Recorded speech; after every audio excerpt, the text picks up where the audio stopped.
നീള സാംസ്കാരിക കേന്ദ്രത്തിന്റെ തിരുവോണ സംഗമം പള്ളിപ്പുറം തൊഴിലാളി സേവാ സംഘം കമ്മ്യൂണിറ്റി ഹാളിൽ വെച്ച് നടന്നു. രാവിലെ 9:30 പതാക ഉയർത്തി. തുടർന്ന് കലാകായിക മത്സരങ്ങളും ഉച്ചയ്ക്ക് 2 മണിക്ക് കൗതുക മത്സരങ്ങളും നടന്നു. തുടർന്ന് വയനാട് ദുരന്ത സ്മരണയെക്കുറിച്ചുള്ള പൊതുയോഗം നടന്നു. സാഹിത്യകാരൻ കുസും ഷിലാൽ അധ്യക്ഷത വഹിച്ച യോഗത്തിൽ നീള സെക്രട്ടറി KG ജോളി സ്വാഗതം പറഞ്ഞു. ബാലസാഹിത്യകാരൻ CP പള്ളിപ്പുറം ചടങ്ങ് ഉദ്ഘാടനം ചെയ്തു. ഗ്രാമപഞ്ചായത്ത് അംഗം KS ബേബി സമ്മാനദാനം നടത്തി. VR നിഖിൽ രാജ് നന്ദിയും പറഞ്ഞു. തുടർന്ന് കലാപരിപാടികളും നടന്നു.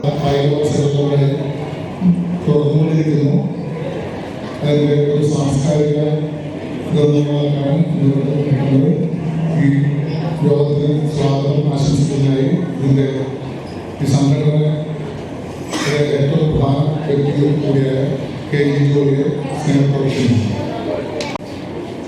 ഈ ചടങ്ങ് ഉദ്ഘാടനം ചെയ്യുന്ന ശ്രീ മാഷ്,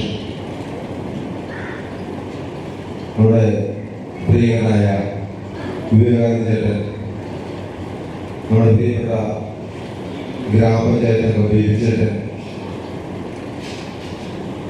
പ്രിയപ്പെട്ട അമ്മമാരെ, അച്ഛന്മാരെ, കുട്ടികളെ, നമ്മൾ നിലയുടെ ചരിത്രത്തിലെ വളരെ കുറഞ്ഞ ദിവസങ്ങളുകൊണ്ട് പരിപാടി നടത്തിയിട്ടുള്ളത് ചുരുക്കം ചില സമയങ്ങളിൽ മാത്രമാണ്. കാരണം നമ്മൾക്ക് എല്ലാവർക്കും അറിയാവുന്ന പോലെ പ്രത്യേക ഒരു പരിസ്ഥിതിയിൽ നിൽക്കുന്ന ഈ സമയത്ത് പൊതുവെ ആഘോഷങ്ങൾ കുറയ്ക്കുകയും ആഘോഷം കുറയ്ക്കാനായിട്ടുള്ള കാരണത്തെ അത് മനസ്സിലാക്കിക്കൊണ്ട് അവർക്ക് വേണ്ട സഹായം ചെയ്യുകയും ചെയ്യാനുള്ള ഒരു സമയത്താണ് നമുക്ക് ഈ ഓണ പരിപാടി നടന്നു വരുന്നത്. അതുകൊണ്ട് തന്നെയാണ് നിങ്ങളുടെ പരിപാടി വേണ്ട എന്ന് കരുതിയിരുന്നെങ്കിലും കൊച്ചുകുട്ടികൾ ഈ ഒരു കാര്യത്തെ അത്ര രീതിയിൽ ഉൾക്കൊള്ളാൻ കഴിയാത്ത പ്രായത്തിലുള്ള കുട്ടികൾക്ക് വേണ്ടി മാത്രമാണ് നമ്മൾ ഈ പരിപാടി നടത്താൻ തീരുമാനിച്ചത്. ഒരാഴ്ച കൊണ്ട് ദിവസം തീരുമാനിച്ച് വളരെ പെട്ടെന്ന് തീരുമാനിച്ച പരിപാടിയാണ്. ഞാൻ ശ്രീ ഭാഷകളെ ചോദിച്ച് ശേഷം വീട്ടിൽ അവധി 2 പേരോട് കൂടി മാത്രം സംഘടന പ്രവർത്തകരോടും ഈ ആളുകളോടും കൂടി ആലോചിച്ച ശേഷം ആലോചിച്ചെടുത്ത ഒരു പരിപാടിയാണ്. അപ്പോൾ ഇന്ന് സാധാരണ രീതിയിൽ നമ്മുടെ സമ്മേളനങ്ങൾ നടക്കുന്നത് വൈകിട്ടാണ്. അതിൽ നിന്ന് വ്യത്യസ്തമായിട്ട് ഇങ്ങനെ ഒരു സമ്മേളനം നടത്തേണ്ടത് ആവശ്യമാണെന്നും അതിന് സിനിമാഷനായി പങ്കെടുക്കുന്ന ആഗ്രഹമുള്ളതോടുകൂടി നമ്മുടെ സമ്മേളനം നേരത്തെയാക്കിയതാണ്. അപ്പോൾ നമ്മൾ സാധാരണ രീതിയിൽ ആളുകൾ വരുന്ന സമയം കുറച്ച് വൈകിട്ടാണ്. അതിനുള്ള പരിപാടികൾ കൂടി കാണാനും അതിനുള്ള കാര്യങ്ങളൊക്കെ വീട്ടിലെ കാര്യങ്ങളൊക്കെ ഒതുക്കിയിട്ട് വരുന്ന ഒരു സാഹചര്യം നിലവിലുള്ളത്. എന്നിരുന്നാലും നമ്മുടെ കുട്ടികൾ എന്തായാലും ഈ കാര്യങ്ങൾ ഇതിനുള്ള ഈ വിഷയം അറിയേണ്ട ആളുകൾ എന്തായാലും കുട്ടികളുണ്ട്. ആ കുട്ടികൾ ഈ സമ്മേളനത്തെ ഇവിടുത്തെ വാക്കുകൾ ഗൗരവമായിട്ട് ശ്രദ്ധിക്കുകയും അത് മനസ്സിലാക്കുകയും ചെയ്യണം. കാരണം അവർക്ക് കേൾക്കുന്ന ആളുകളിരിക്കണം, അവരത് ആ അർത്ഥത്തിലിരിക്കണം. സംസാരമില്ലാതെ ഒരുപാട് നീണ്ടുപോകാത്ത യോഗവും നമ്മൾ നടത്തുന്നത്. ഞാൻ ദീർഘമായ കാര്യങ്ങളിലേക്ക് കടക്കുന്നില്ല. എന്തായാലും നമ്മുടെ വയനാട് ഉണ്ടായിട്ടുള്ളത് നികത്താൻ കഴിയാത്ത ഒരു സംഭവമാണ്. കാരണം മനുഷ്യനെ പല കാര്യങ്ങളും ഓർമ്മപ്പെടുത്തലുകളാണ് നമുക്ക് എപ്പോഴും കിട്ടിക്കൊണ്ടിരിക്കുന്നത്. ഇങ്ങനെയുള്ള ചില കാര്യങ്ങളിലൂടെ ഓർമ്മപ്പെടുത്തലുകൾ അതൊന്നും നമ്മൾ അതിൻ്റെ കാര്യങ്ങളിലേക്ക് കടന്ന് നമ്മൾ ഇത്രയുള്ള ഒരു കുടുംബം നമ്മൾ നോക്കിയപ്പെട്ടു പോകുന്ന കുടുംബം നമ്മൾ തമ്മിൽ വ്യത്യാസമൊന്നുമില്ല എന്ന് കാണിക്കുന്ന ചില കാര്യങ്ങളാണ്. അപ്പം മറ്റെല്ലാ രീതിയിൽ പഠിക്കേണ്ടത് അതുപോലെ എല്ലാവരെയും നല്ല രീതിയിൽ നല്ല അർത്ഥത്തിൽ നല്ല രീതിയിൽ ചിരിക്കാനും സംസാരിക്കാനും അവർക്ക് വേണ്ടി എന്തെങ്കിലും ചെയ്യാനും ഒക്കെ ആയിട്ട് ഉള്ളതാണ് നമ്മുടെ ജീവിതം എന്ന് മനസ്സിലാക്കിക്കൊണ്ട് ആ രീതിയിൽ നമ്മൾ ജീവിപ്പിക്കാൻ ഓർമ്മപ്പെടുത്തുന്ന ചില കാര്യങ്ങൾ നമുക്കുണ്ട്. അതിൽ നിന്നുകൊണ്ട് വേണം നമ്മളെ ജീവിക്കാനുള്ള ഒരു ബോധ്യം നിങ്ങൾക്ക് ഉണ്ടാകണമെന്ന് മാത്രം പറഞ്ഞുകൊണ്ട് ഞാൻ അദ്ദേഹത്തിന് സാമൂഹ്യ സേവാ സംഘത്തിൽ ചേർന്ന പരിപാടി ഉദ്ഘാടനം ചെയ്യണമെന്ന് അതിനുശേഷം അദ്ദേഹത്തിൻ്റെ കുടുംബ ബന്ധങ്ങളിൽ അതൊരു ഒഴിച്ചു പോകാത്ത പരിപാടി കുടുംബസേവനം എടുക്കുന്നതുകൊണ്ട് അദ്ദേഹത്തെ തിരക്ക് മനസ്സിലായിക്കൊണ്ട് ഉദ്ഘാടനം ചെയ്തത് ഞാൻ മാസ്റ്റർ ഉദ്ഘാടനം ശേഷം സംസാരിച്ചതാണ് എന്നുള്ളത് ഇവയിലേക്ക് പരിപാടി ഉദ്ഘാടനം ചെയ്യാൻ മാസ്റ്റർ ആലോചന എവിടെയുണ്ടോ അവിടെ എല്ലാം നിന്നുകൊണ്ട് തിരുവോണം എന്ന് ആഘോഷിക്കുന്ന ധന്യമായ ഒരു ദിവസമാണ്, മഹത്തായ ഒരു ദിവസമാണ്. ആ ദിവസത്തിൽ തന്നെയാണ് ഈ പരിപാടി നടക്കുന്നത്. പക്ഷേ സാധാരണ നടത്തുന്നത് പോലെ അടിപൊളിയായിട്ട് അല്ല പരിപാടി നടത്തുന്നതെന്ന് ജോലി സൂചിപ്പിച്ചല്ലോ. കാരണം അങ്ങനെ നടത്താൻ പറ്റിയ ഒരു അവസരമല്ല. അതുകൊണ്ട് ഇത് തന്നെ ഇപ്പൊ നമ്മൾ കൂടിയിരിക്കുന്ന ഈ സമ്മേളനം തന്നെ ഒരു ഓണാഘോഷ സമ്മേളനമല്ല. ഇത് വയനാട് ദുരന്ത സ്മരണയാണ്. വയനാട് നടന്ന ദുരന്തത്തെ ഓർമ്മിക്കുന്ന, അതിൽ കഴിഞ്ഞുപോയ ആളുകളെ വേദനയോടുകൂടി ഓർമ്മിക്കുന്ന ഒരു സമ്മേളനം കൂടിയാണ്. നിള എന്നും അങ്ങനെ തന്നെയായിരുന്നു. വളരെ നല്ല രീതിയിൽ പ്രവർത്തിച്ചിരുന്ന ഇവിടുത്തെ എല്ലാം ചെറുപ്പക്കാരെല്ലാം ജാതിക്കും മതത്തിനും രാഷ്ട്രീയത്തിനും ഒക്കെ അതീതമായി കൈ കോർത്ത് പിടിച്ചുകൊണ്ട് മുന്നോട്ട് പോയിരുന്ന ഒരു സംഘടനയാണ് നമ്മുടെ നിള സംസ്കാര യൂണിയൻ. അതിനു മുമ്പ് ഇവിടെ ഞങ്ങളെല്ലാം ചേർന്നുണ്ടായിരുന്ന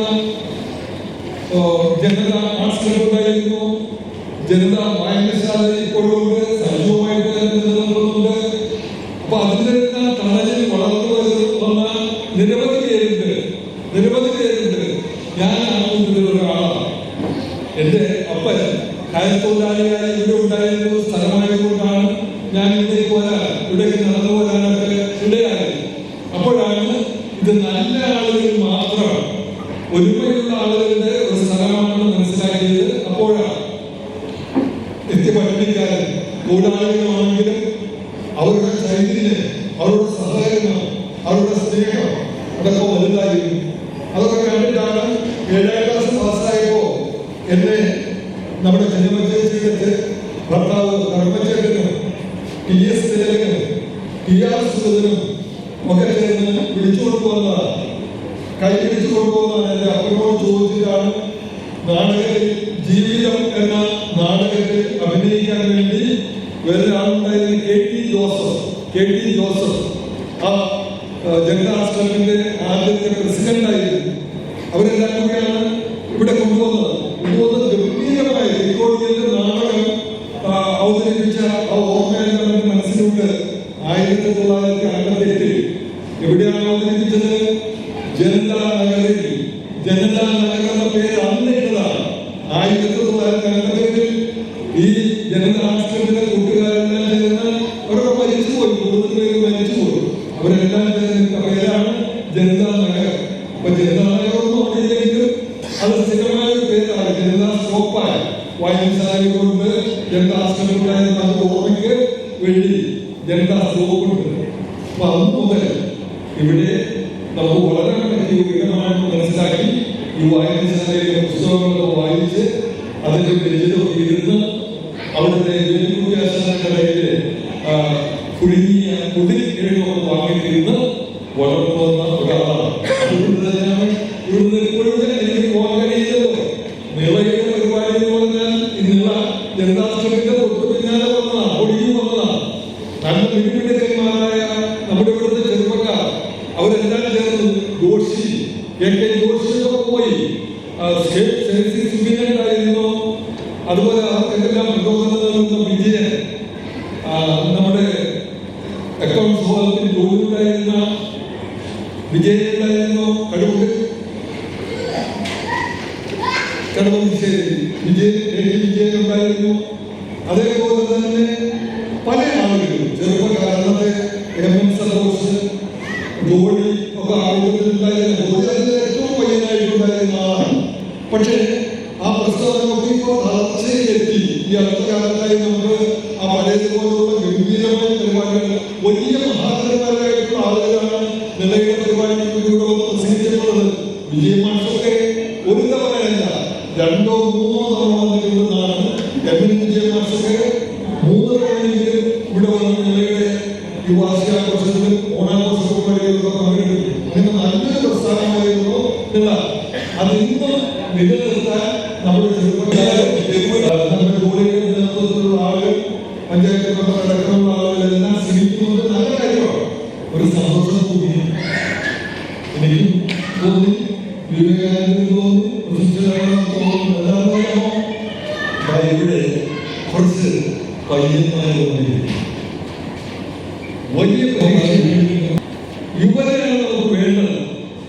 ഇപ്പൊ എനിക്ക് കാണാത്തത് ഇതേപോലുള്ള കുട്ടികളെയാണ്, ഇതേപോലുള്ള ചെറുപ്പക്കാര്, പയ്യന്മാര് എവിടെയും കാണുന്നില്ല. വയസ്സന്മാര്, തലമുറക്ക് വയസ്സന്മാരല്ലാത്ത ആരും ഇതേപോലുള്ള യോഗങ്ങളിൽ കലാപരിപാടികൾ കാണാൻ പോലും വരുന്നില്ല.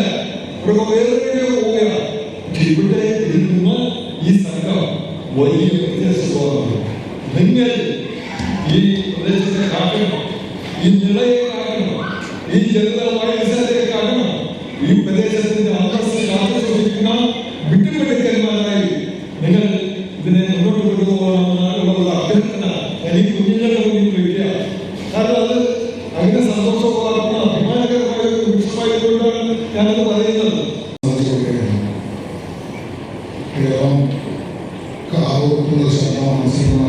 അതുകൊണ്ട് അദ്ദേഹം ക്ഷണിക്കപ്പെടുന്ന സ്ഥലത്തെല്ലാം സമയത്തിനെത്തിയില്ലായിരുന്നു. അവിടുത്തെ ആളുകൾ അങ്ങനെ മാനസികമായി ക്ഷോഭങ്ങൾ തോന്നുന്ന അറിയാവുന്ന ഒരാൾ കൂടിയാണ്. അതുകൊണ്ടാണ് അദ്ദേഹത്തെ ഉദ്ഘാടനം ചെയ്യാൻ ആദ്യം ക്ഷണിച്ചത്.